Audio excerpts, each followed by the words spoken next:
The Whip City story came about really through my friendship with Glenn Pressel. Glenn is somebody that I met years ago when we first started doing video work, and as we became friends, he started telling me about how he used to race at this place called Whip City Speedway out in Massachusetts that was a dirt track. And I was like, there's a dirt track in southern New England? I was amazed that I had never even really heard about it, to be honest with you. And then shortly after that, news came around that Whip City was closing. And I remember Glenn being pretty bummed out about that. In the years it took to get this project off the ground, the Whip City story was one I always had on my radar for that reason. Glenn had gave me the name of the Pighetti family, who he said were the owners of the track while he raced there. And indeed, when I got in touch with them, they were more than willing to meet me and my crew. We really couldn't have made it happen without them embracing this project. Not only Dave Pighetti, but his wife Lois, their son Steven, their grandson Dave, they all had a part in Whip City's history. Dave didn't own the track alone. Frank Ferrara and Bill Guertin were the other two guys that were major players in making this thing happen, and many people had heard of the Ferrara 100s. That was an annual event at Stafford years ago. The coolest thing about Whip City is as I reached out to people who had raced there and if they wanted to be a part of it, everybody just seemed to kind of light up when you asked them about Whip City Speedway. There was a real positive energy of that place. It's a shame it was only around for 15 years, and it still doesn't really make sense why that place closed. I'm not sure if we ever answer that question in this episode. We really wanted to just be a celebration of what a great place this was. This was a track that was built and operated by guys who were racers, and that kind of made it unique. This is a really cool episode about a really cool place that's missed by a lot of people, and I hope that we did our job in preserving its history.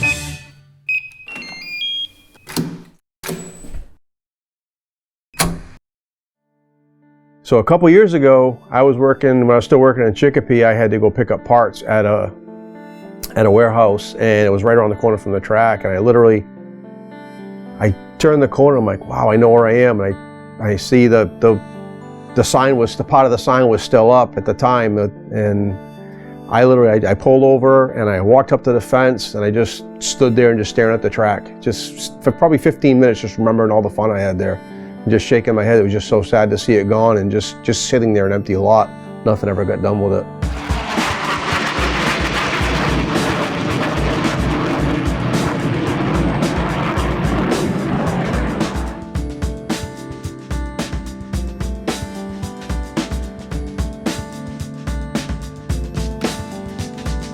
My name's Les Rose Jr. I'm from Southbridge, Massachusetts, and I'm the 1998 1200cc Whip City champion. I'm Tim Bertrand from Southwick, Massachusetts. I was a 3-time champion at Whip City Speedway. My name's Glenn Pressel from Boswick, Connecticut, and I'm a 2005 1200cc champion at Whip City.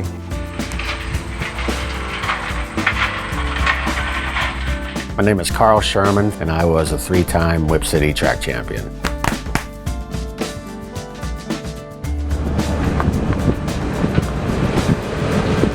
I'm Kendall Cody, and I was the 2002 Juniors Kart champion at Whip City Speedway.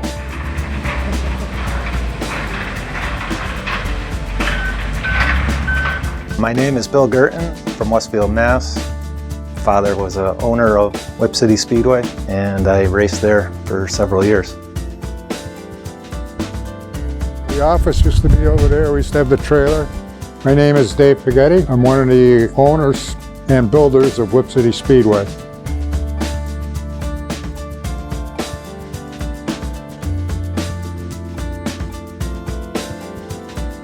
I'm Dave Pighetti from West Springfield. My grandparents were one of the original owners of Whip City. I'm Steve Pighetti. I live in Stafford Springs, Connecticut, and I was related to the owners. They're my parents, Dave and Lois. My name is Lois Pighetti from Westfield, Mass. I'm the better half of David Pighetti and co-owner of Whip City Speedway.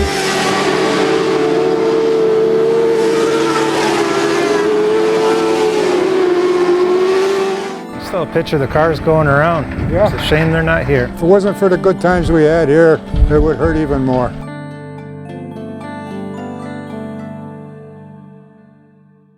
Well, personally, my racing career was pretty short-lived as far as driving went.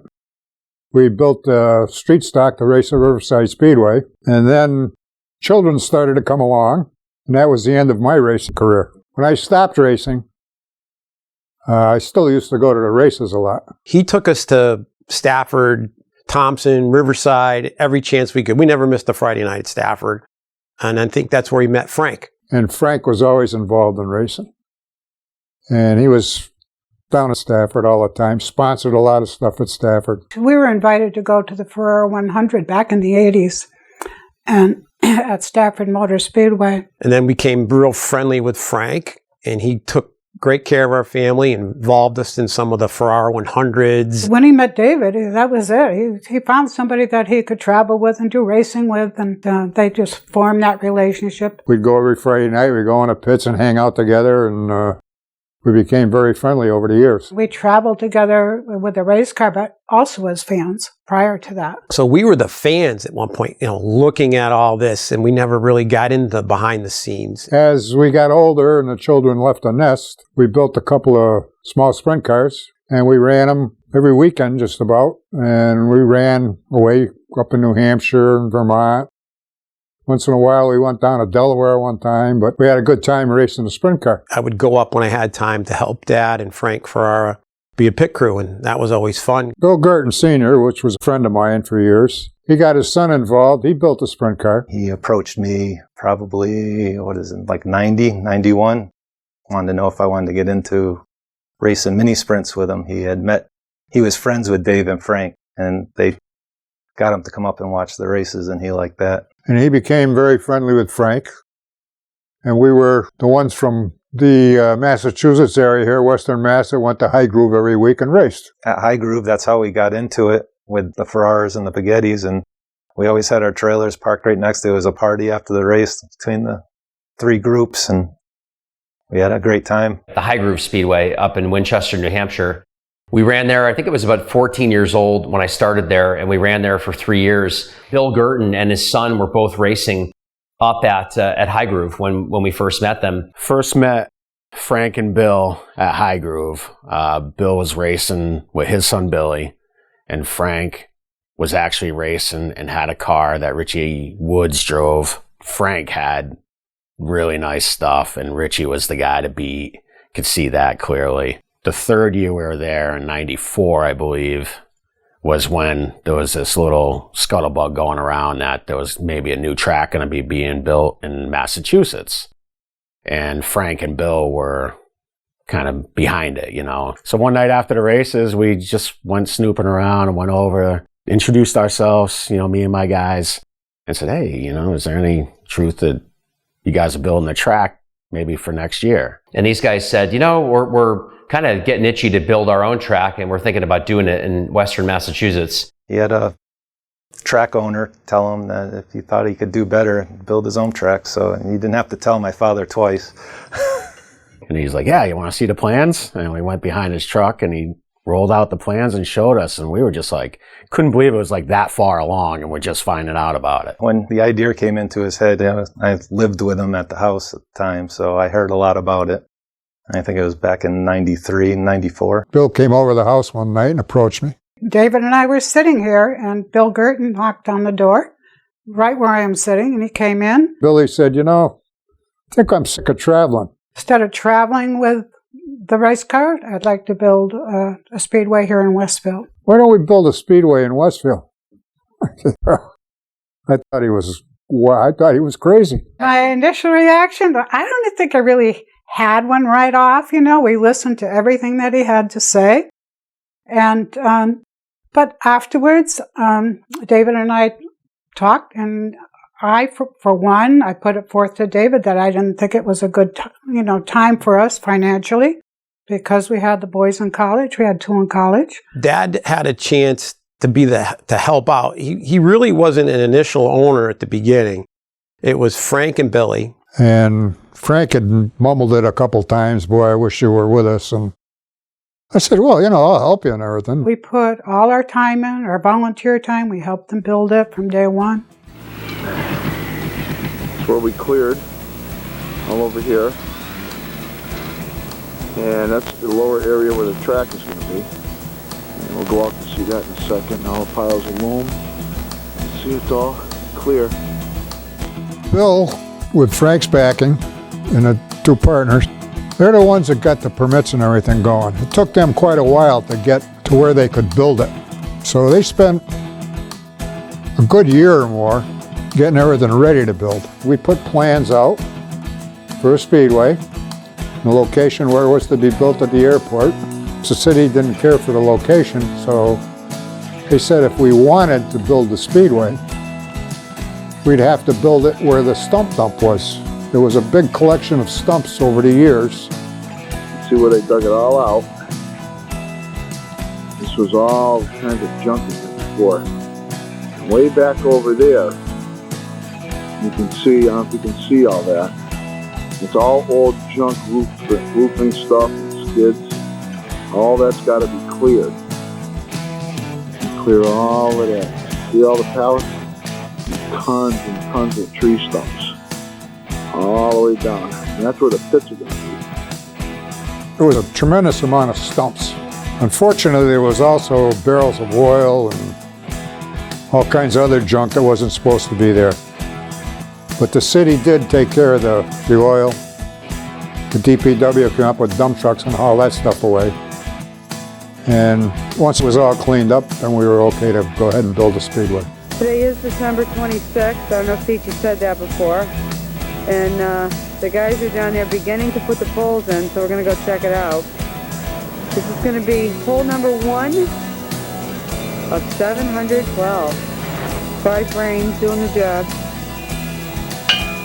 Look at those muscles. We were really zapped up to build this place. And we had many volunteers helping us also. Frank and I and Billy were working full time. And the minute we got out of work every night of the week, we'd be up there, and on weekends too. Yeah, when it came time to start building the track, yeah, I was there as much as I could. I had my own business, but I seemed to get over there quite a bit. When they started building the track, they asked a lot of us to come down and help. I remember going there with my dad one day and painting walls.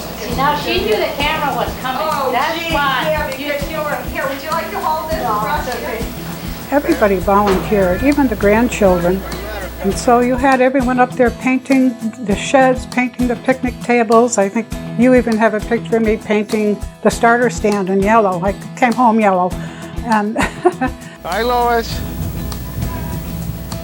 We'd go up and help out whenever we could on the weekends.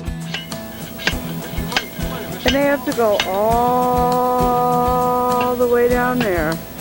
It really didn't hit home the scale of what they wanted to do until he went there and saw all the equipment they had and they're clearing land, and I'm like, this is legit.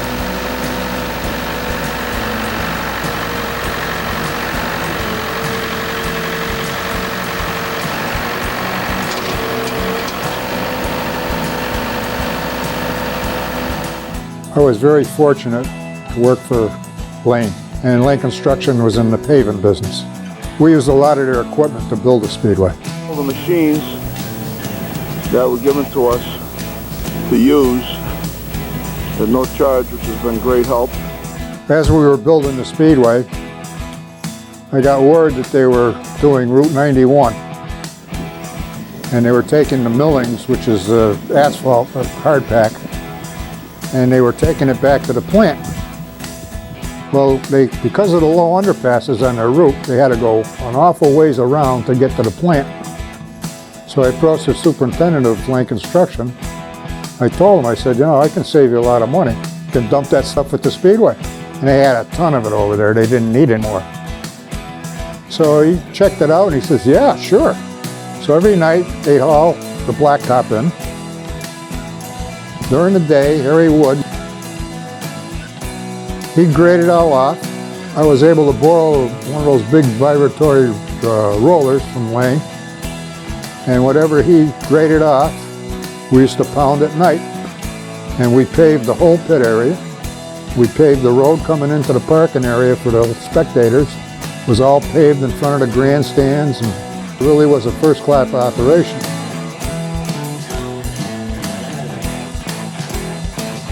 About a week away to opening night.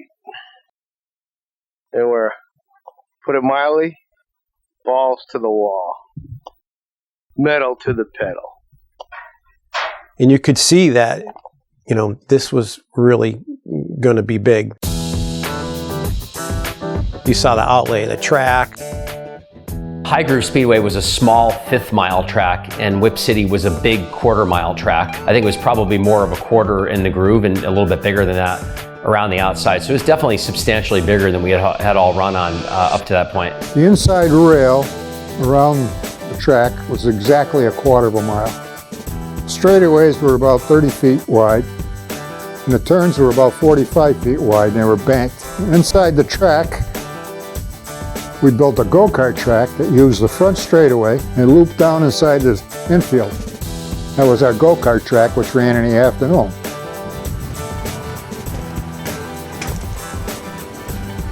Once the grandstands went in, that was a real big moment. I think everybody was pretty charged about that. Bleachers are 99% done. And we also had built a tower back of the grandstands. I don't remember exactly, but it was 30, 40 feet in the air. And we used to have the announcer's booth up there, and we had the scores up there. You could see the whole place. The lighting for the track. I mean, it was a stadium kind of feel at that point. Like, we got Musco light, like, you know. Major lights, big lights. We built a sound wall. We used to get poles, telephone poles used. Usually the bottoms were no good on them, and we'd cut them to length, and we used them for our sound wall all around the whole entire speedway.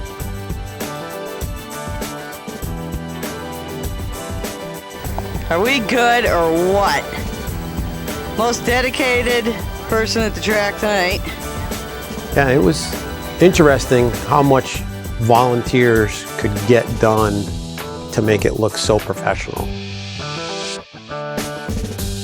Well, we named it Whip City Speedway because that's the nickname for the town of Westfield. If you kind of drive through Westfield, we live right next door now to Westfield, and there's the Whip City Bakery, there's the Whip City Beef Jerky Company, there's the Whip City Dance Studio. Horse and buggy days, they had Whip City whips all over the country. There's still one Whip City factory in Westfield. I still believe they're in business, but the damn cars killed the business.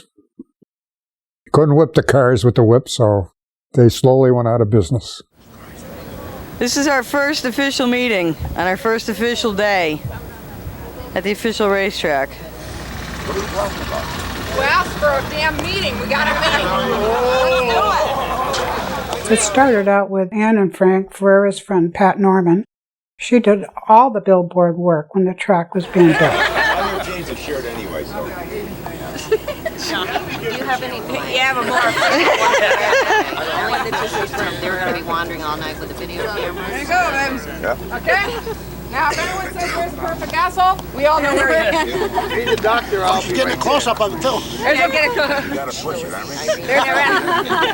The thing I remember most about Frank was his smile. Happy. He'd always be smiling and took me under his wing and let me, take his mower and mow around the outside of the track. Super friendly guy. Every time you'd see him, he'd have a smile on his face. He was always smiling, and you didn't know what was coming next with Frank, but he was a great guy and so much fun to be around. Frank was just kind of, you'd do anything for him. We were family.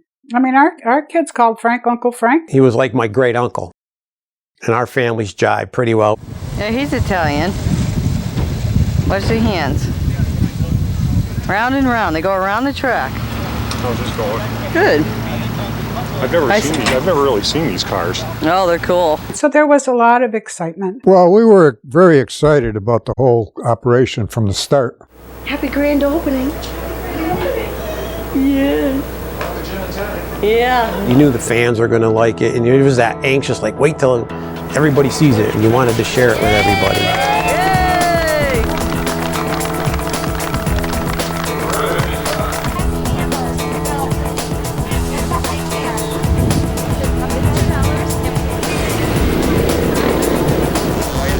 Good, that's good. Official finish was 5. Yay! A winner! Nice turnout today.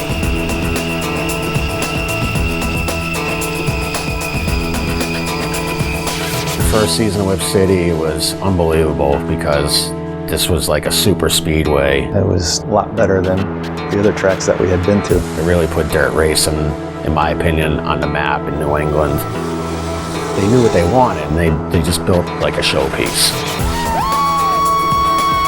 They spared no expense. The lights, the bleachers, the bathrooms, the scoring tower, the pits were all like millions. I mean, this facility was top-notch in every way.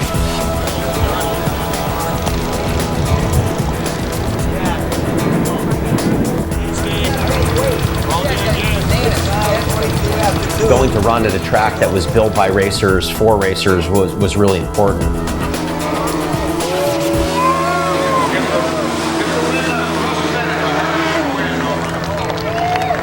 People are getting into it now. Opening night wasn't in the first week of May. The season that they opened, they started, I believe, in the second week of June because the track wasn't ready. So now at that time of year, it gets dark at 9:30, right? And even at 9:30, it's not like dark yet. And they had a 10 o'clock curfew. So we were so close to making the night when they turned the lights on, and they quickly just went dark. Something happened, I don't know if it got wet or whatever, but the lights went out. The announcer's electricity was still working, so they had the announcer. Boy, the way they're going, you never know it's dark out there. I think it was like a bank of lights. I don't know if it was the whole track. Turns 1 and 2 had lights, and only 3 and 4 went dark. I have to tell you, it was really, really dark. In hindsight, I don't know how safe it was. So they called the drivers meeting. What do you guys want to do? You know, we're gonna have to figure this out. They were calling an electrician, and anybody in the pits knows anybody here, electrician. Somebody had the idea, well, let's see if we can light it up with headlights. We were all there, and we were all racers, and I think we all put our heads together and said, well, what if we parked the cars and faced them in different directions and at different angles, and had used cars and trucks with headlights on the racetrack to light up the racetrack? And surprisingly enough, the track was like, yeah, if you guys are willing to try that. And the racers are like, yeah, this is cool, we can race. And it actually gave enough light so that the cars could race.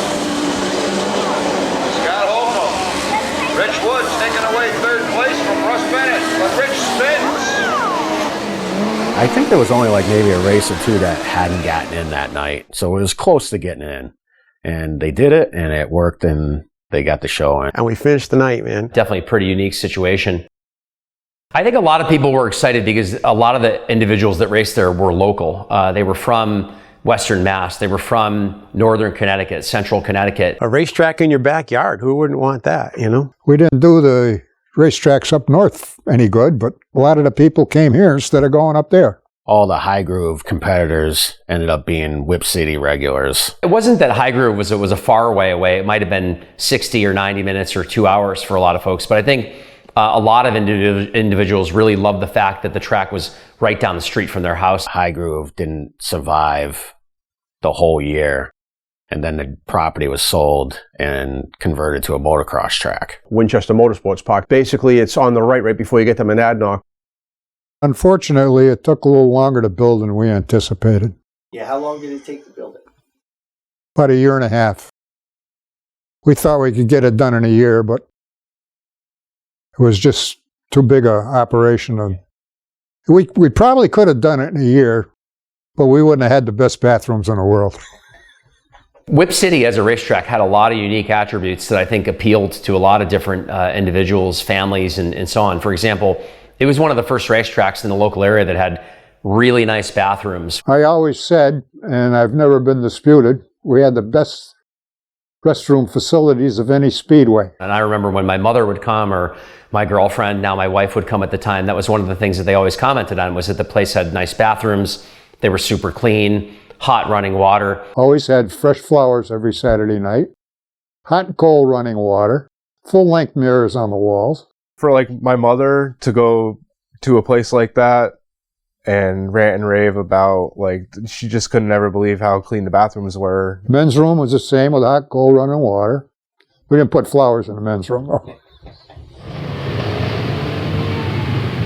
Last call in the concession booth. Cold cut grinders are $1.50 while they last. Sausage grinders $2.75 while they last. I remember the track owners saying, we're going to have good food. And that was one of the things that they really wanted to have. They didn't want to just have hamburgers, hot dogs, pizza.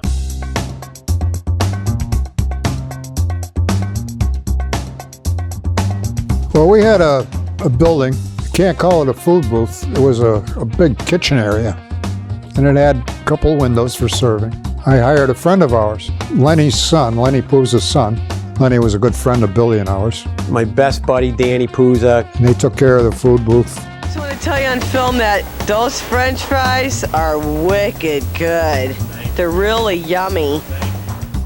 And he made all kinds of stuff. The food was delicious. Everybody raved about the food. So the food at Whip City was always tremendous. The food at Whip City was phenomenal. I mean, we killed it with the food.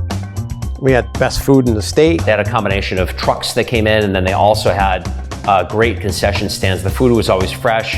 Every Saturday it was cheeseburger and fries. Probably a couple cheeseburgers a night. I was always down for a cheeseburger. It wasn't just hot dogs and hamburger.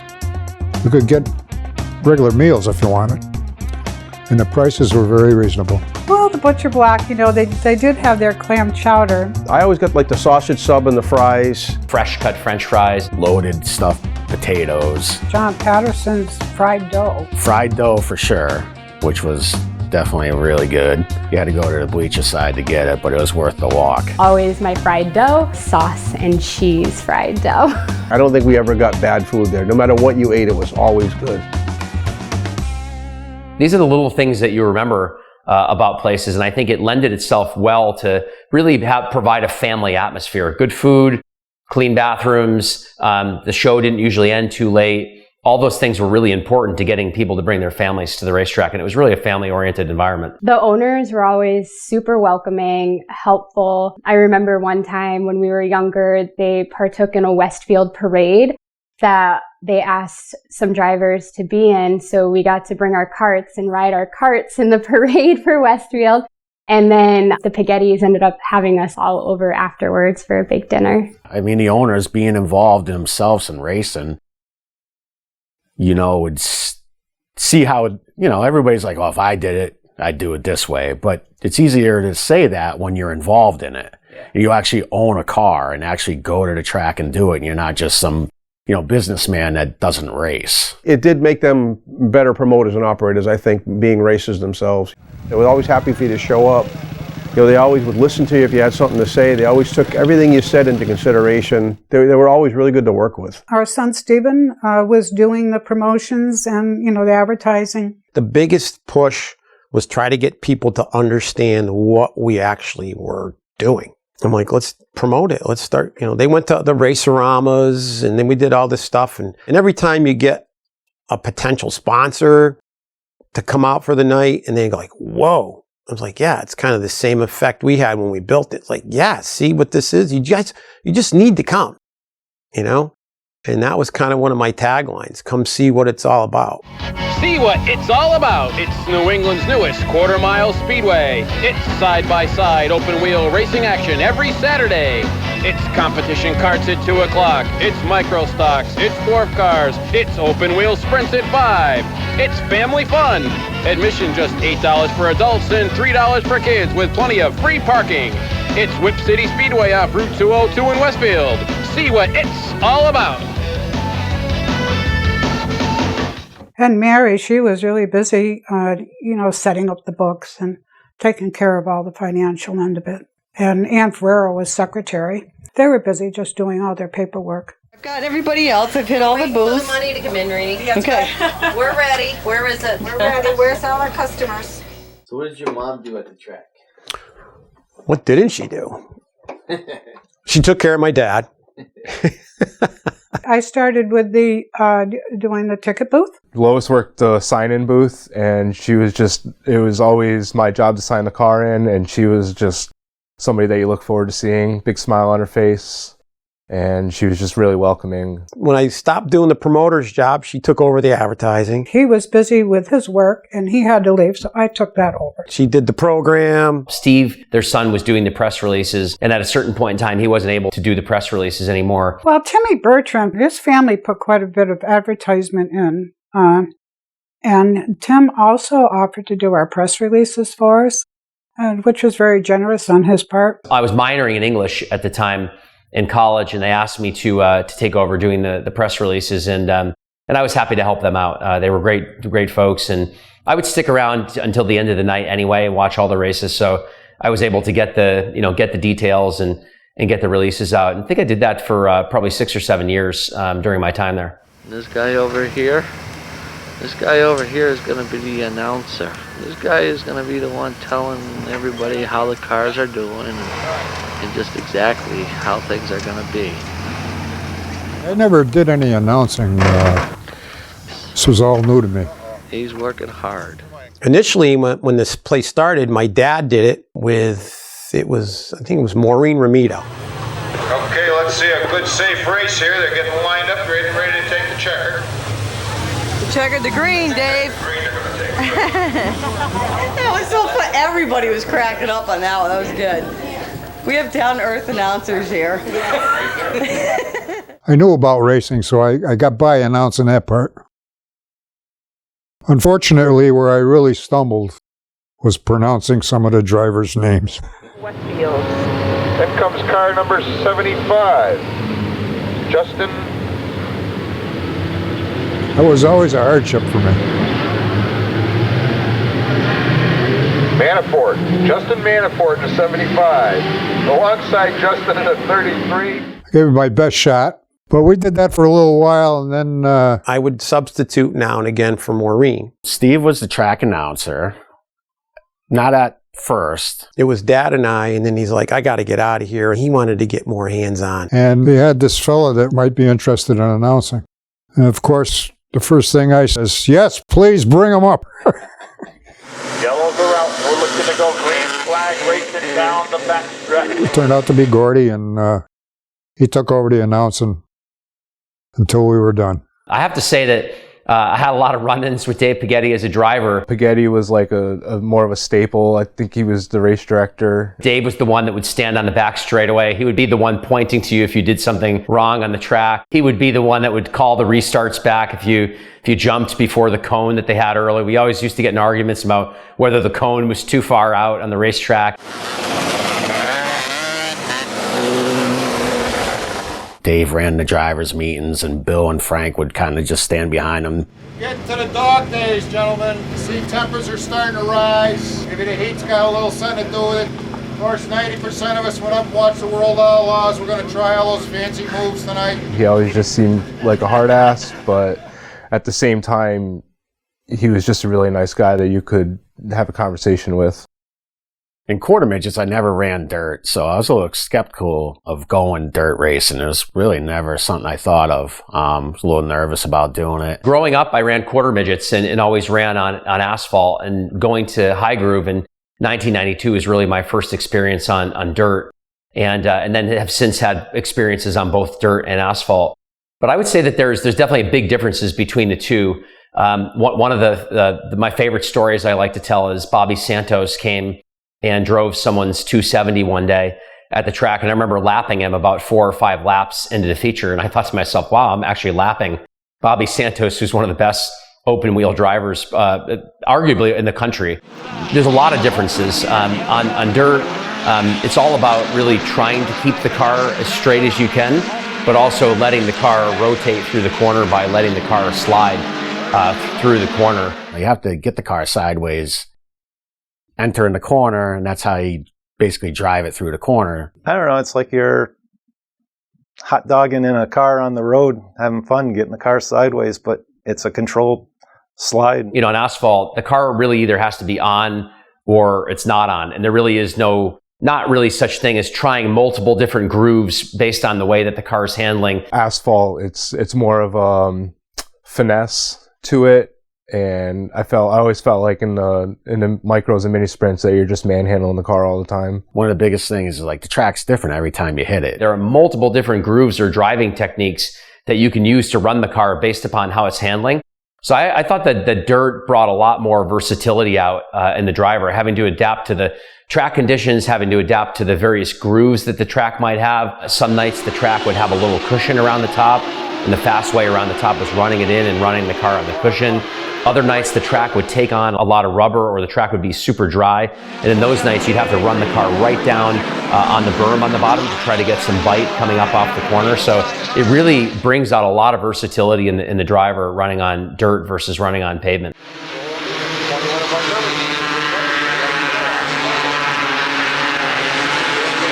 270 class was the smallest of the cars and actually one of the fastest divisions on the stopwatch. And they were probably one of the premier divisions at the track at the time. Big car count in the 20s every night, coming from all over the place. I know we had some guys from Pennsylvania, upstate New York.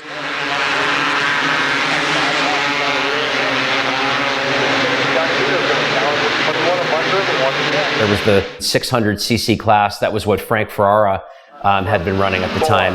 This is the 650, and the green flag is out, and the number 44 by the color.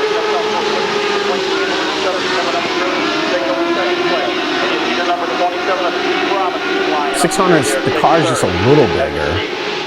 Basically same tires and wing size, but the motor now, you're talking about a 4-cylinder, 4-stroke. When I got into the 600, there was probably like 16 cars, and by the time we got out, there was, high 20s. So it was a great growing division. Next up on the track, 750 feature event. And they had the 750 class, which was a lot bigger car, bigger tire and rim size, bigger wing. R.I.P. Camacho in the battle for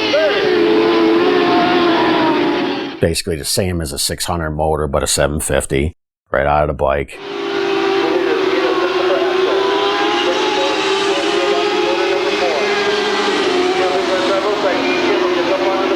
They kept the rules tight, stock motors and stuff, so it was a lot different than the 1200 where the motor was kind of open and you could do a lot more with fuel injection and carburetors and aftermarket stuff. So the 750 class turned out to be a pretty big thing. And then there was also a 1200cc class.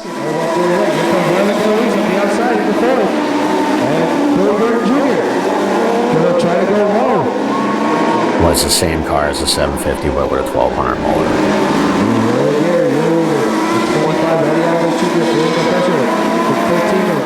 There was also a variety of go-kart classes as well that were running, some on the big track and some on the small track. You had novices under a certain age group, then a middle age group, then an open group. There was adults and everybody.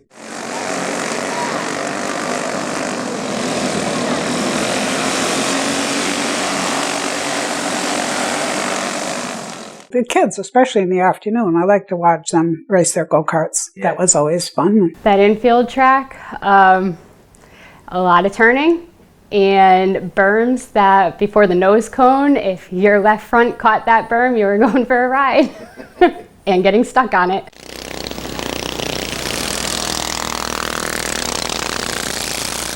The small track easily got torn up by the micro stocks and you felt every single bump. The next go-kart division is the lights. They will run on the big track. They're a little bit more powerful and a little bit more experienced. And they had the powerful ones.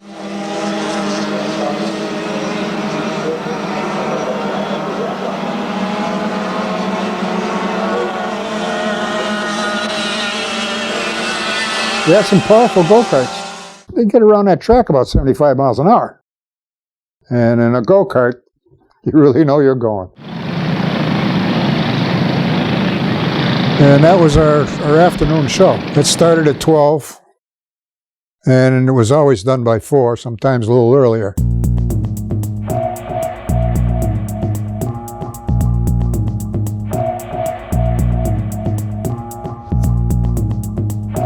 Fun to see the lights go on when either a fan or a racer tried it and went, whoa. We're looking to go green flag right now, front number 4.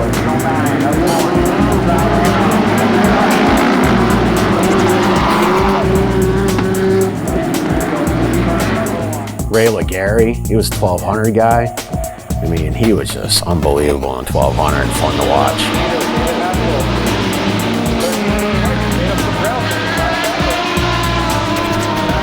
The hardest one was Ray Legary when he showed up. Ray didn't show up every race, but when he did, he was always a force to be reckoned with. Richie Woods was the guy I drove for Frank for a while. He was super tough. Rich Wood Jr., John Lito. John Lito was always tough. John Lito was probably one of our fiercest competitors. He was just a really world-class driver. He was super, super clean driver, super smooth, and always really fast. He was the guy to beat. At one point, he ran every division except Dwarf Car in a class act on and off the track. The kids all liked him. They seem to go around with you see Johnny Lito shirts and jackets, you know, they're out there. Dave Igo, another guy, Tim Bertrand.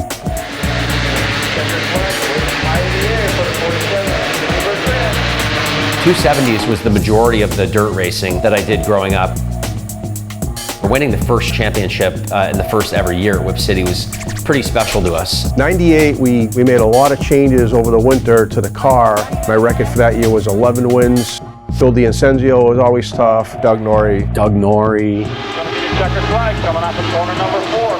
Doug Norrie taking down the lead. Rich Lemlin, Mark DiTomaso, Chris Morway. Paul Carrazzo Jr. It was always really close between Paul and I. Bob Dance, Ed Belageron.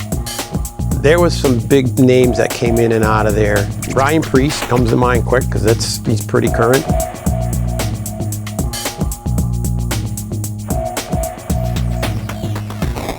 Erin Crocker was always good. She ran the World Outlaws one year. Aaron, older brother Billy, Seth. Kelly Farrell, I always admired her. She was just always so humble and amazing. She was an awesome race car driver. So I won the 600 championship in 98, 2000, and 2002.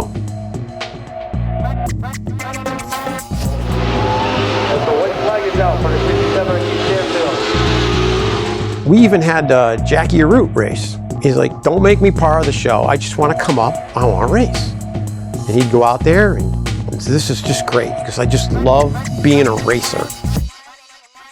On October 4th, the region's top dwarf car drivers will be on hand as Whip City Speedway presents the Dwarf Car Nationals. The action will be exciting as the Northeast Region Champion will be crowned. They had a dwarf car division, which is basically a legend car with no front fenders. Basically, the dwarf cars were dirt legends. Also turn number 4. Checkered flag wins turn number 2. Michael Jonathan Holder takes down his first win of the season. It's kind of like the Legends cars, but they're a little less rule-oriented. 1200cc motor, same motor that the 1200 Sprints ran, but it was a bodied car. Congratulations to Jonathan Holder for his first win of the year. Thanks, Gordy. This feels really good. Bob Charlin really forced me to step up my program, and I've been chasing him all year, and it really feels nice to beat him when he's on the track. And then as time went on, a fellow down in Connecticut had these, what they call modified lights.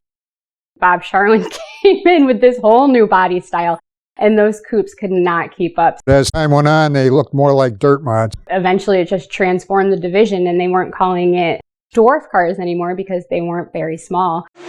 Trying to get into first at turn number 3 and 4 is the number 10 coming out of turn number 4. And he has to slow down just a little bit as he looks at the front end going off the ground once again. It's the number 10 of Ryan Charlie. And making a mistake is Ryan back to it to Charlie and goes into first place.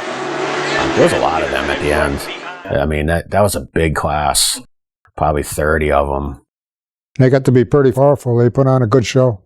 I ran a modified light once. How was that?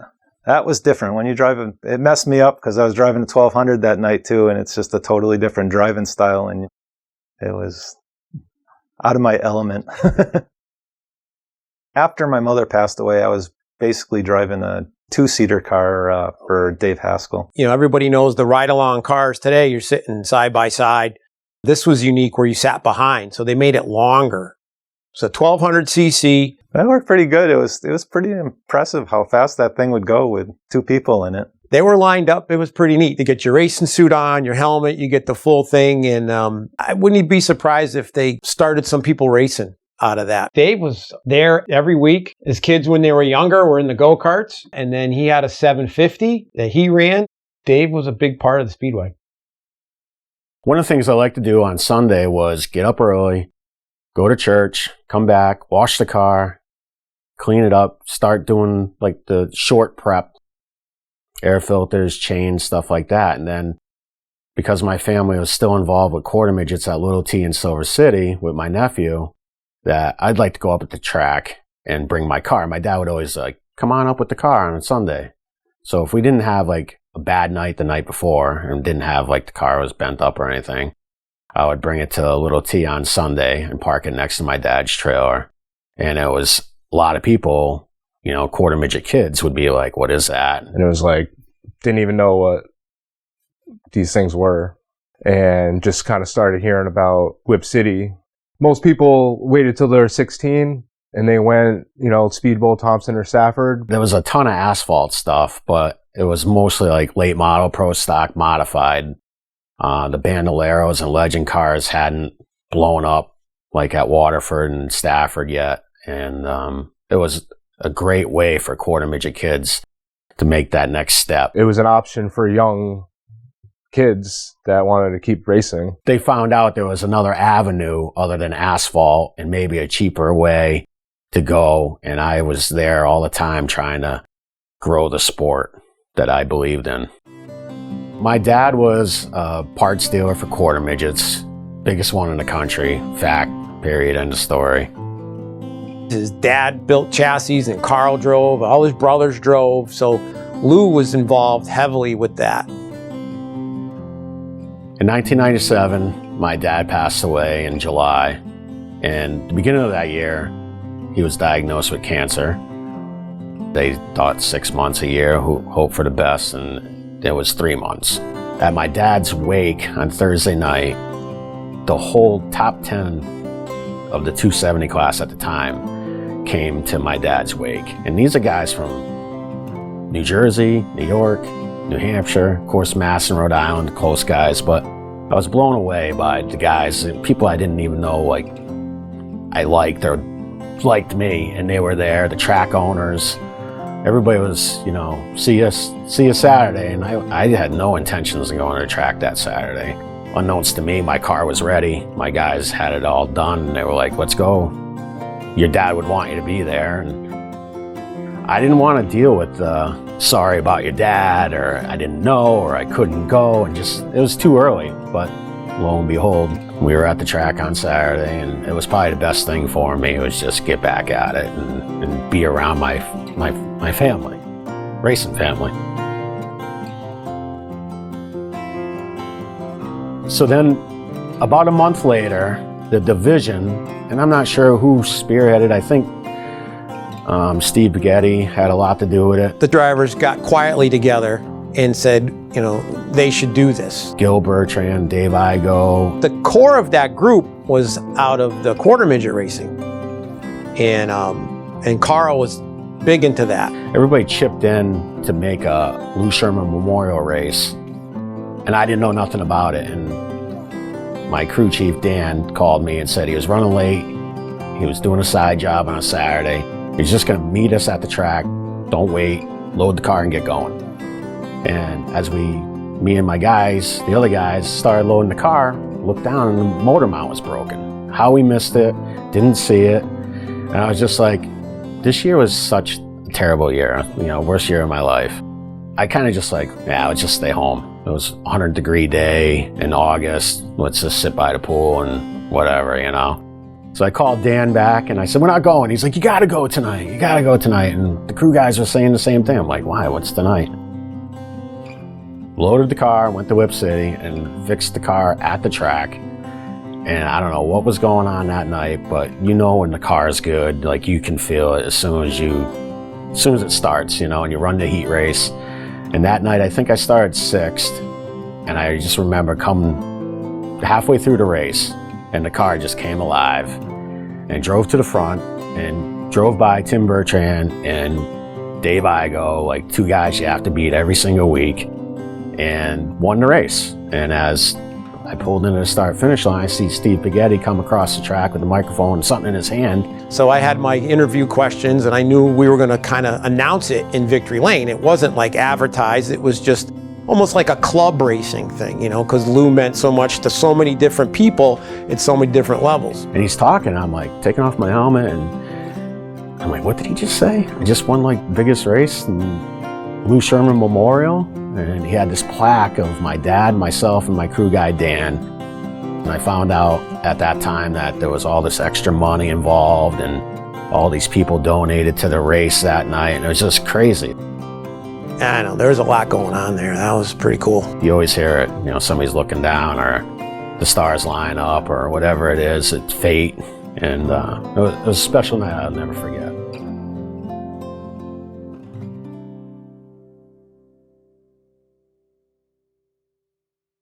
We have the owners. Frank, Billy, and eventually my dad bought into the place. And they approached us financially, they just needed more put into the business itself, and they asked us to come in, and at this point in time we could. Our kids were well on their way, and so we did. We bought into it. Looking for racing excitement? Whip City Speedway. They've got it! Open wheel sprints? Whip City Speedway. They've got it! Dwarf Cars? Whip City Speedway. They've got it! Family entertainment? Whip City Speedway. They've got it! Racing every Saturday? Whip City Speedway. They've got it! Visit Whip City's premier racing facility with full quarter-mile clay oval track in Westfield, Mass. They've got it! My first memories of Whip City were going to watch Carl Sherman race, because we kept kind of hearing about Whip City and these micro sprints. So we went up there and we watched Carl, and I just remember in that race, just a car flipping down the front stretch. My dad looked at me and he's like, "You sure you want to do this?" And I'm like, "Yeah, this is awesome." So my first race, as a rookie, you have to start dead last. I believe it was for 3 weeks. And my first week, I was just kind of hanging in there, not getting myself in trouble, and it got towards the end of the race, and I'm like towards the top 5. I think I ended up finishing 5th, but at the end of that race, I was just like, wow, this is great. Like I wasn't expecting that. And the second week I go out there, and I think it was like lap 1 or 2, and there was a wreck happened in front of me, and I clipped somebody's wheel, and I went end over end, and I was sitting there on my side, upside down, thinking, I don't know, maybe this isn't where it's at.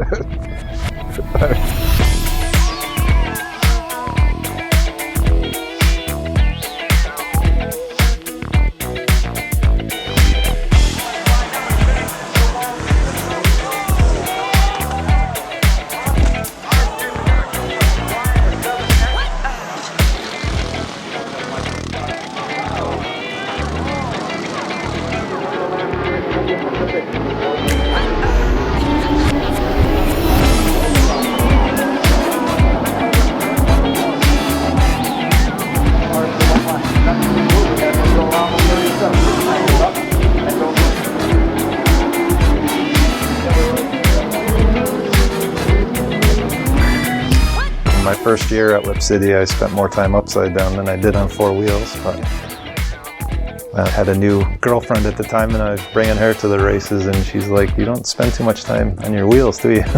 I flipped the first time 3 weeks before my dad passed away, and it was pretty awesome. I have pictures, like a U.S. Postal sign was the bottom of their car, and it showed up in my sequence of flip pictures. That was my one and only flip, thank goodness, and it was pretty awesome.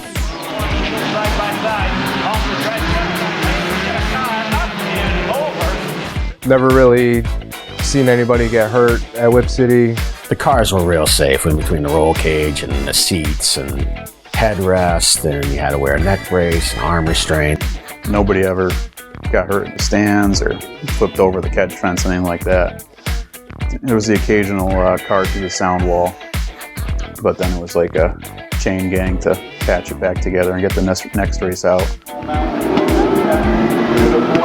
We got 2 more around. We got one over on the cut. It looks like the 47. We're going to find a second place driver. You step out here so the fans can see you, sir. This is a great place. I hope we come back here 10 more times next year.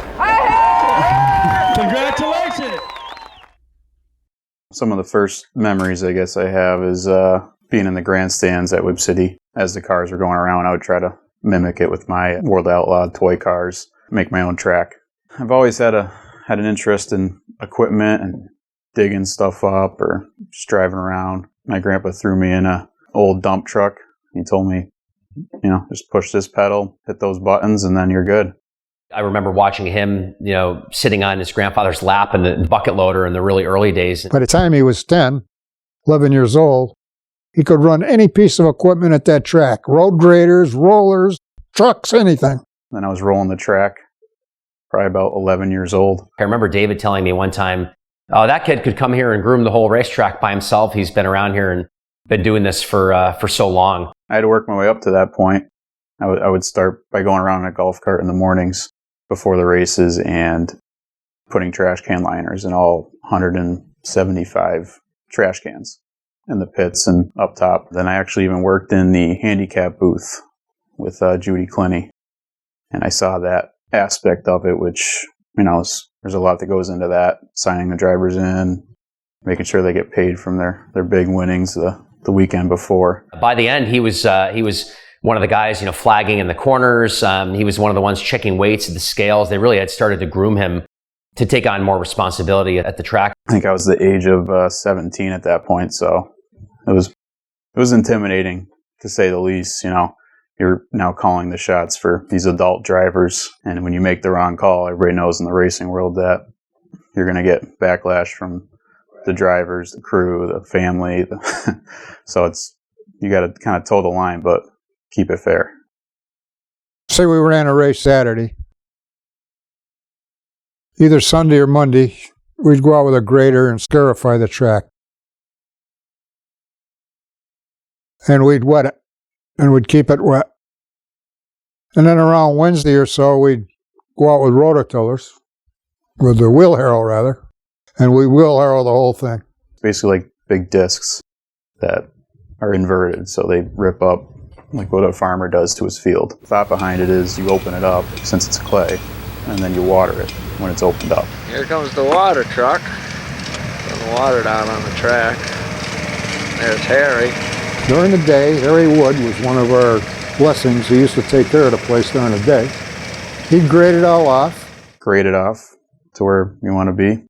And then they would roll it in with the wheel trucks. They were getting the old dump truck, and you pulled these massive trailers with, I think they had 20 wheels on them, weighted down, and you would roll it, pack it down until Harry said you're good. It was a week-long project, actually.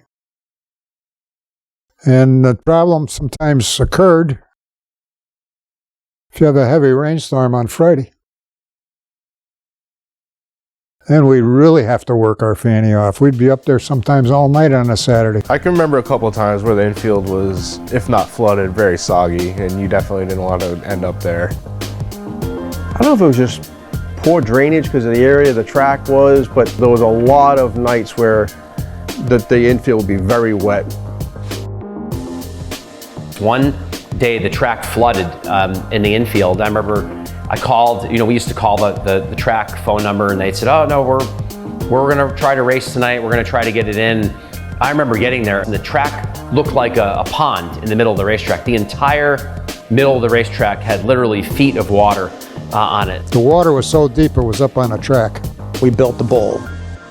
We made a nice collection device. So we wanted the water because that helps us, you know, do a little track maintenance, but the infield was completely flooded. The pump just couldn't keep up. They couldn't get the infield pumped, and they brought the competitors together and they said, well, we have two choices. We can either cancel tonight or we can figure out a way to race, but we're gonna have to build a berm around the inside of the infield, and just hope that no one goes in the infield. Well, we were able to pump it down so the outside track was usable.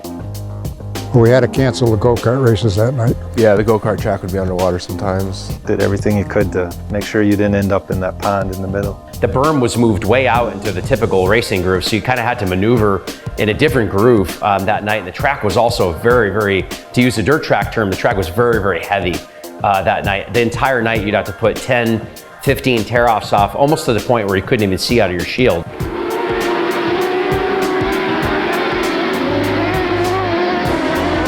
And I was catching the guy that was leading, and I actually just opened up my shield, and I was getting sprayed in the face with mud and rocks and whatever. But you know, as a racer, you don't really think about the safety of that. You also don't really think about how crazy that was at the time. And I actually ended up winning that night. Shield open, face filled with mud, car was filled with mud, suit was filled with mud. Jimmy, my God, look at his face. It's all mud. I thought you had a face mask on this. Yeah, it gets awful dirty out there. The track was pretty slick today.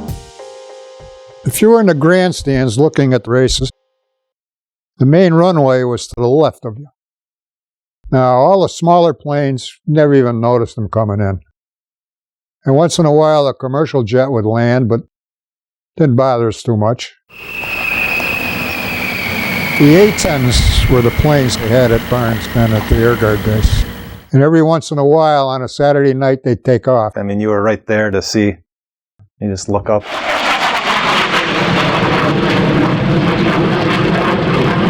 Yeah, so when you get to the track and it's quiet and nothing's going on, you would, hear the jets take off sometimes and do flyovers. It's always kind of interesting, the speed of the planes and the noise that they make. And they would just come screaming down, like real close to the track, and it always got everyone's attention.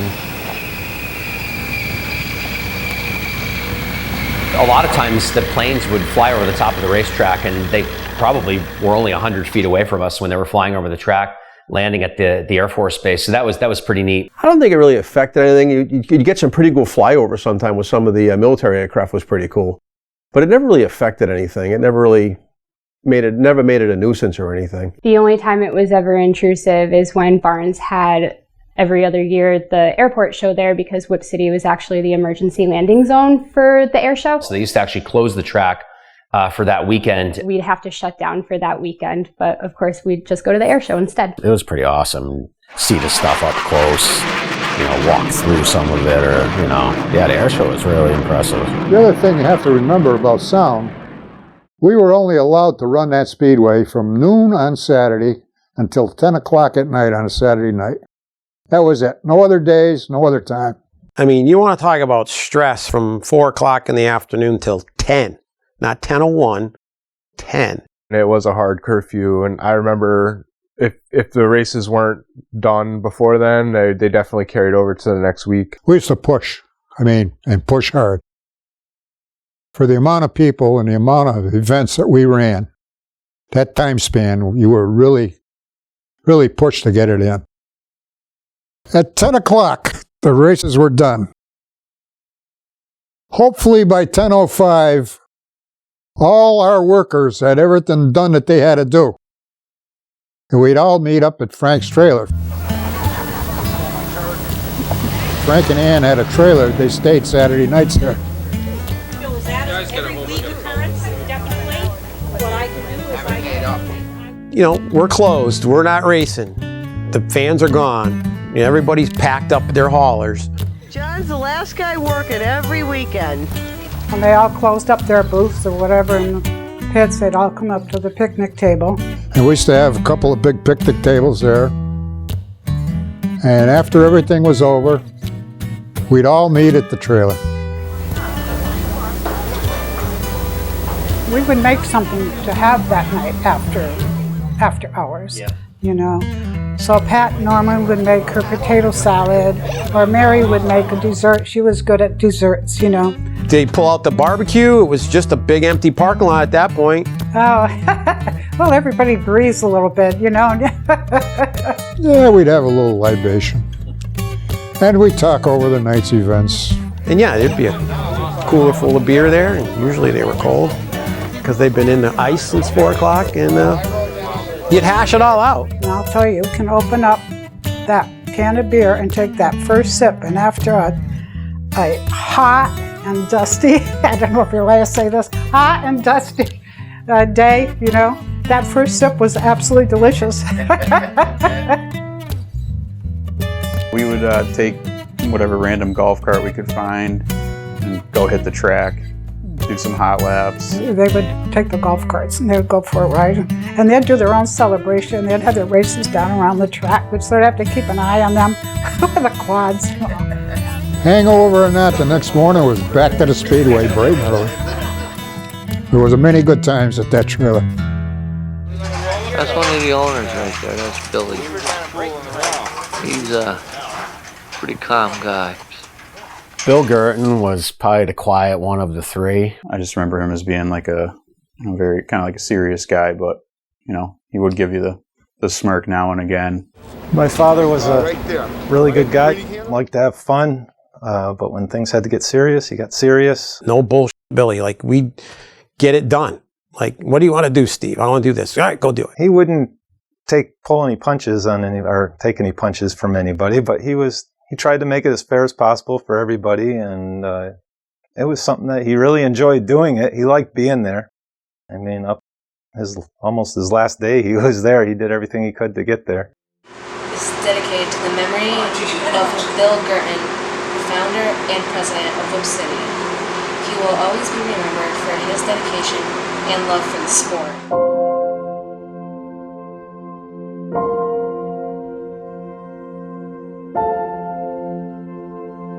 Bill was kind of the quiet voice of reason out of the Frank, Bill, and Dave group. He always had a very, very kind of level attitude. If you poked him or talked bad about his track, you would see a different Bill Guertin.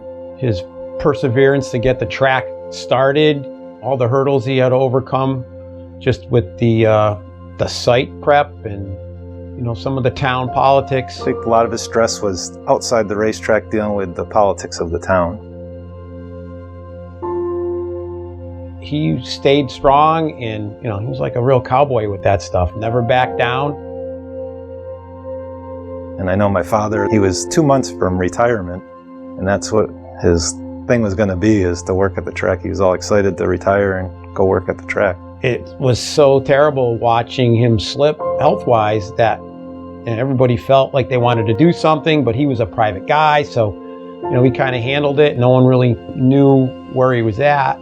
And then when you found the news out that he passed away, it was just like, to have a Bill Guertin memorial race was kind of a no-brainer. I mean, if it wasn't for Bill, there was no track. And the night that happened, it was just amazing.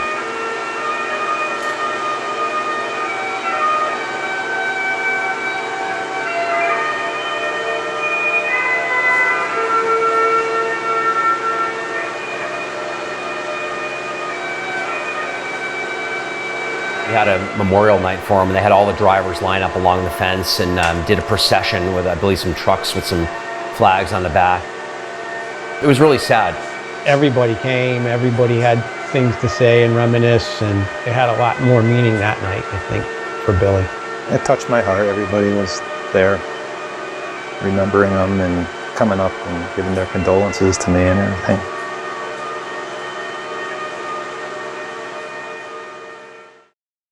On this very special occasion, I am deeply honored to introduce to you the newest member of the Near Racing Hall of Fame, Mr. Frank Ferrara. And there was a while when my buddy, who smiled a lot and liked to talk, was pretty quiet. This is going to be short. I'm going to introduce some people to you. First of all, my family. My good friends for over 40 years, and my partners at Whip City Speedway, Lois and Dave Pighetti. So it sounds like he was pretty overwhelmed. Yes, he was. Yeah. And you obviously thought he deserved it? Oh, no question about it. Frank Ferrara, I mean, I can't think of the places he didn't donate or have races or advertise, and that was the kind of guy Frank was. Oh, the banquet. What were the Ooh. You just dislodged a big chunk, man.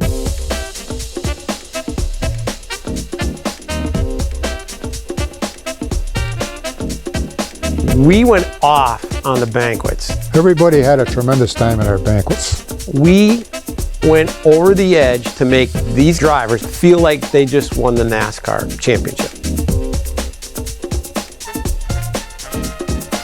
And then you go to the banquet and you see these girls that were all in race suits, and now they're all dressed up and looking so ladylike, and the boys are in their suits with their ties and being so proud of that trophy.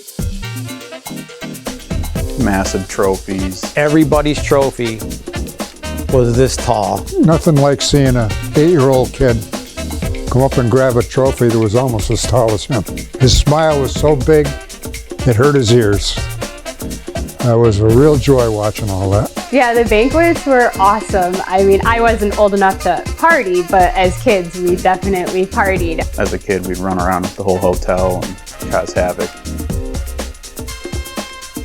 The points payout was good. You know, I got a silver platter, a real silver platter for winning the championship. My grandpa was the MC.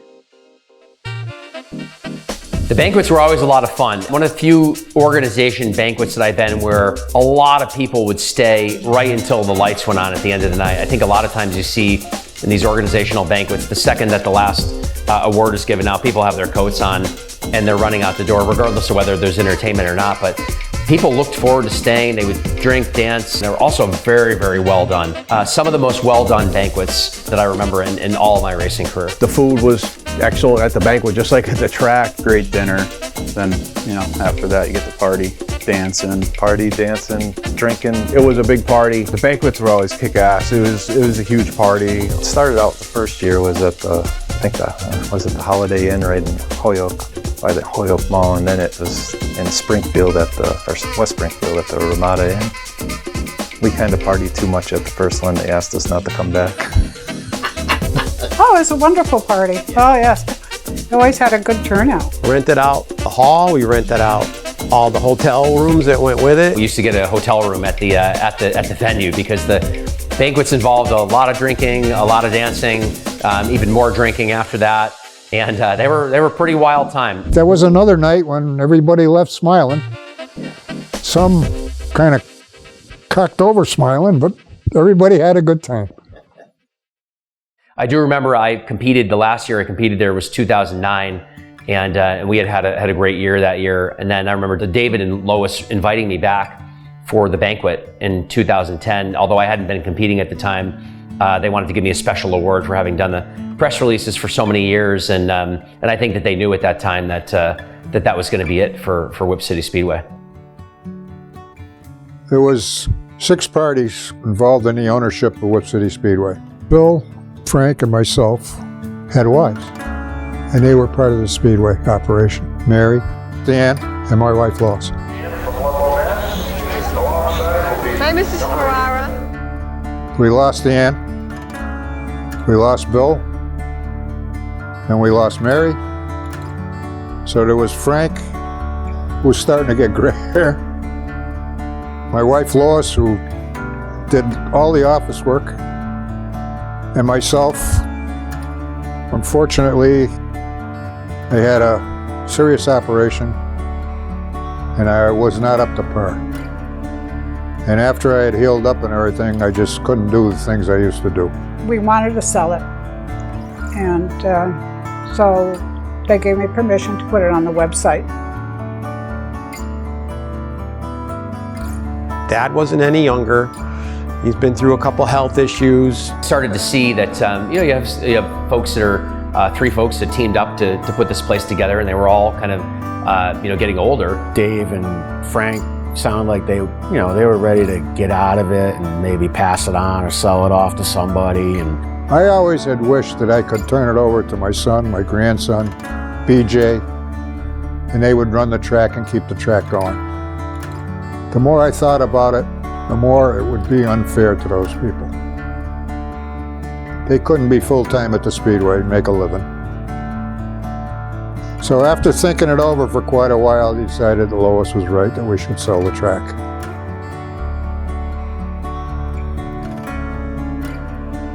As I recall, our lease agreement, we had over 40 years left on our lease agreement with the city. But as soon as the city saw this, I'm assuming as soon as they saw it was for sale, then they pulled the lease. We got a notice. The city has canceled our lease. No more racing at Whip City Speedway. They just said, nope, you can't do it. Like, no notice. It was kind of, So I just think that it was one of those situations where they were really up against it. So we didn't have much choice. The Speedway was gone. We couldn't sell it because it didn't have a lease. Dave had come to me and told me, because it was kind of, it hurt a little bit because I know how much my father put in on his side. I know Dave and Frank and everybody else helped, or did a lot of work there too, but I know what it meant to my father. It was hard to watch what it did to my dad, because he wanted this to be a legacy The part of me was kind of relieved that, you know, he could just get out of this. This is his way out without letting everybody down. Because he kept saying, well, what are these guys going to do with their cars? And where are they going to race? And we got to hurry up and let people know so they don't start building something new. We actually found a 1200 for sale not far from my house, and we were actually going to go buy it and actually start racing Whip City again. I want to say this was 2009. And I had gotten word that there was a possibility of the track closing. So my dad's like, well, why would we buy a car if the track's not going to be there next year? I had a call from Jay Copo, which was one of the guys that I sold cars to and was a 600 guy. And he wanted to have me come back and run a 2-car deal. And it was with a different chassis at that time, but it didn't matter because I'd given up my, you know, kind of chassis thing I had going on. And I was like this close to like coming back. And then he's like, I'm just finding out the track's gonna close next year. And so my maybe return didn't happen. It's sad that the track is gone because it's my childhood. It's the only track I ever raced at. And it's just like going to any track as a former racer and smelling the fumes and you get those butterflies. So if you were to go to your home track and see that and smell it and just be there, it would bring back all those memories, but unfortunately those are gone. So it was shocking hearing Whip City was closing because it never seemed like it was like a financial issue. The place always had a solid following. There's a lot of cars in the pits, and it just, to me, it just didn't make any sense. I felt really bad for myself. I felt really, really bad for my grandson. You know, heard that and instant, you know, probably anger, and then you get sad and then try to figure out why, and then try to figure out how to make it not happen, right? And which I think a lot of people try to figure out, what can we do to like reverse this? I'm sure my dad ran it by a lawyer. So at the time we were advised, well, you can get a lawyer, you can do this, you can do that. How much you spending to fight something you might not be able to deal with. I've lived in Westfield, well now for 80 years. Wasn't quite that long then. And I kind of know how some of the politicking works. No matter what happened, if we went to court, in a court of law, Dave Pighetti would always be to blame, not the city. So I decided not to go with that route. When they said the town's gonna pull the lease, I didn't put much into it because they fought through most everything every year. And Dad's like, nah, I think this one's legit. They want to build something there. I'm like, ooh. A repair shop for commercial jet planes. They wanted to put a shop up on that piece of land that we had. Well, when the track closed, the officials in our town approached me and told me, you've got 6 months to clean up your mess and get out of there. That's exactly what they told me. So while I was in the meeting with them, I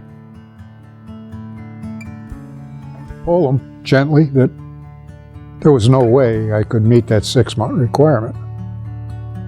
He says, well, if you don't meet the 6 months, there'll probably be fines. He says, well, I don't see how I can replace all those stumps in 6 months. It took 5 years to get them in there first time. After that, there was kind of a little different outlook. So we had an auction.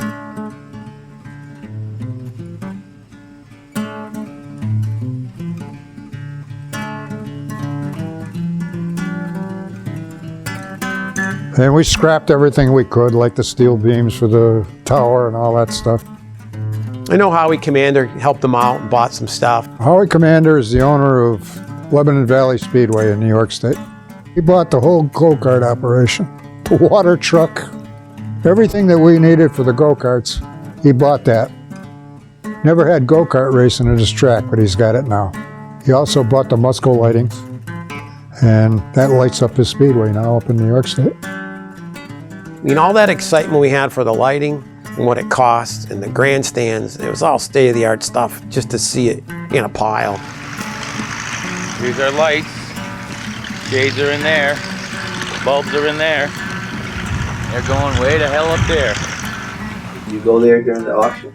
Yeah, that's something that my grandpa kind of protected me from. He told me, it's no place for you. Like, you can just kind of sit this one out. Dave was emotionally very upset.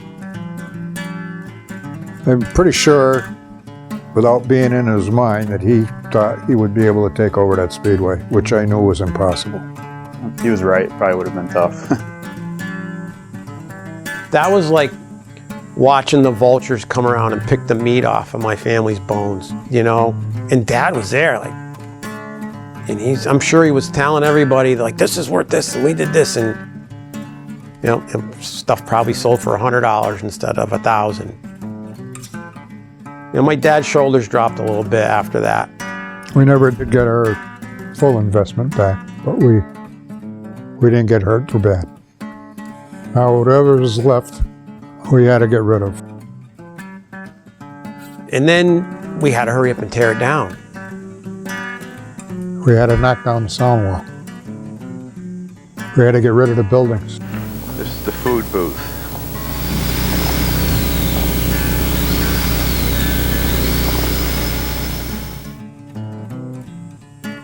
And they tore that place down, I don't know, I think in 3 months. One of the hardest buildings to get rid of was the ladies' bathroom. Broke my heart. To tear it all down, everything they built, and to have to tear it all down, was very difficult. For the love that it was to put it up, it was killing people to tear it down, you know. So it was pretty somber. What seemed like an offer at the time for someone to come in and take the property over, which really never ended up coming to fruition. The city was going to put a operation like Gulfstream where the speedway was. They were going to have commercial jets come in for repair. Well, just before they finalized the deal, the FAA stepped in and said, no, you can't build that there. It's in line with the runway. That place is still vacant today.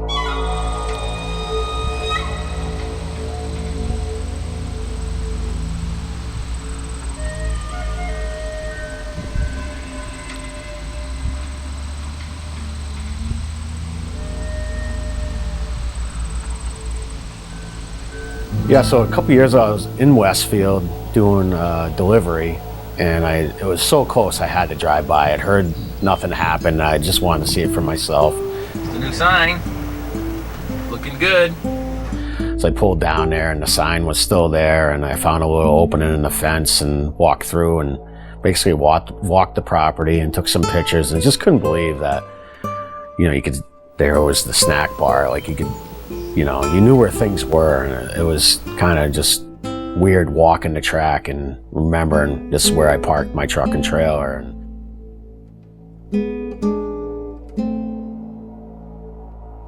I haven't, brought myself to go inside the fence, but, I'll drive by every once in a while when I'm in the area and just kind of see what I can see driving by.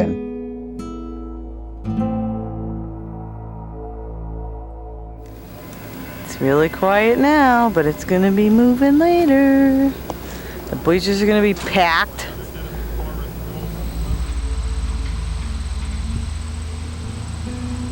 It really hurt to kind of see the place there, but not there.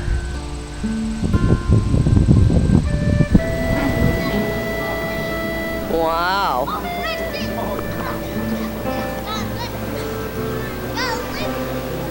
The bleachers were gone, all the lights were gone, and the brick buildings were still there, like the bathroom and one of the snack bars. It's just crazy to think that they didn't do anything with the property, so what harm could have been from the track? Flag is out for your 750 spread for the 8 of Chris Nebraska, jumping out to the quick lead. The 67 of Houston field. 1 second, gonna challenge. I think there'd be more closure if there was some fancy office building there, or, they actually did what they said. It's like putting salt in the wound, It was difficult. I mean, the men put their heart and soul into this. I mean, as we know, if we see the place today, it's really just an overgrown mess. And a lot of the buildings, a lot of the signage and so on still is there in little piece parts. And the whole story that we were told around why the track was shutting down and what was going to happen was, to me, a bit of a hoax, and that they really never did anything with the place. Seeing that there's nothing built there, it's kind of a kick in the balls. It could have went years and years. You know, it closed senselessly. So despite how it ended, when you look back at Whip City Speedway, do you consider it a successful venture? Was it worth it? Yes, I think it was worth it. Okay, the first night's over. What do you think, Dad? Oh, good. We all are. You know, Frank, Billy, and my dad wanted this to be historic. I think it was more than worth it. Whip City always had a lot of camaraderie in the pits. California kid, how are you, bud? Everybody was friendly. Nobody really hated each other. It was everybody got along really well, no matter what division you were in. Barring a few incidents where somebody maybe broke a car or smashed a car, everybody left Whip City with a smile on their face. And I enjoyed that as much as anything else.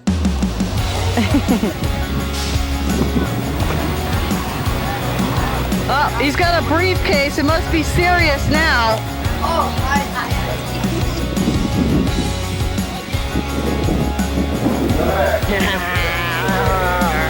It never really got the credit or the recognition that it deserved. A lot of people didn't know it was even there. The people that didn't know it was there because it was still a quiet little secret. Now that's what I call being in the action, huh?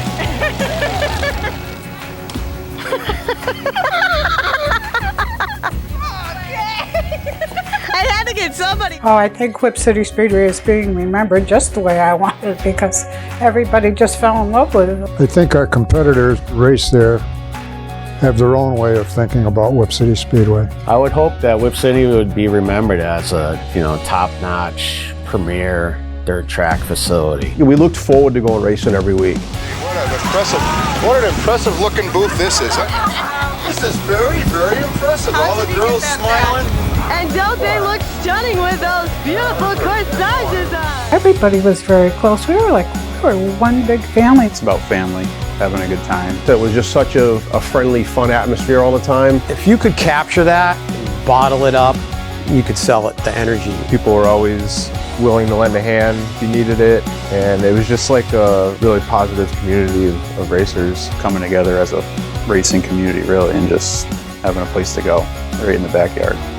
You know, that's what it's all about. Just a well-oiled machine when you went there. I wish a track like that was still around. I wish I was still racing. It's an awesome place to race, and some of my fondest years in motorsports were spent at that place. I just still get goosebumps. I hope people remember Whip City as just a great facility, great ownership, great vibe, and I really wish that the place was still there and I could catch a race on a Saturday night. Bring your friends and join us next week at Whip City Speedway.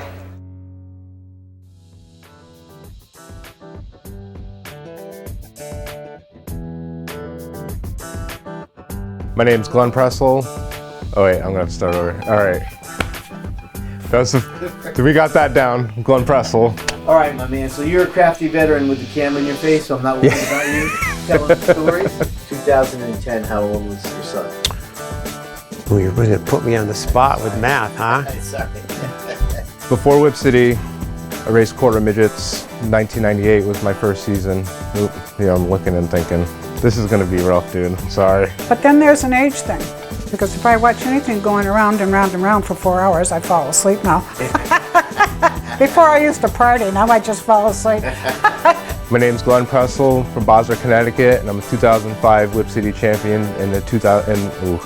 Ooh, so close. Dave and I used to go out for gin and tonics after the races, and I remember going up to New Hampshire one time, and Dave and Frank actually came up to watch me race up in New Hampshire, and classic Dave rolls in there with his station wagon when the races are over and opens the back door and has this portable bar in the back of his station wagon with gin and tonic and vodka and bourbon. And I hope that Whip City is remembered as just a nice, oh, sorry. My memory's getting bad, I'm old.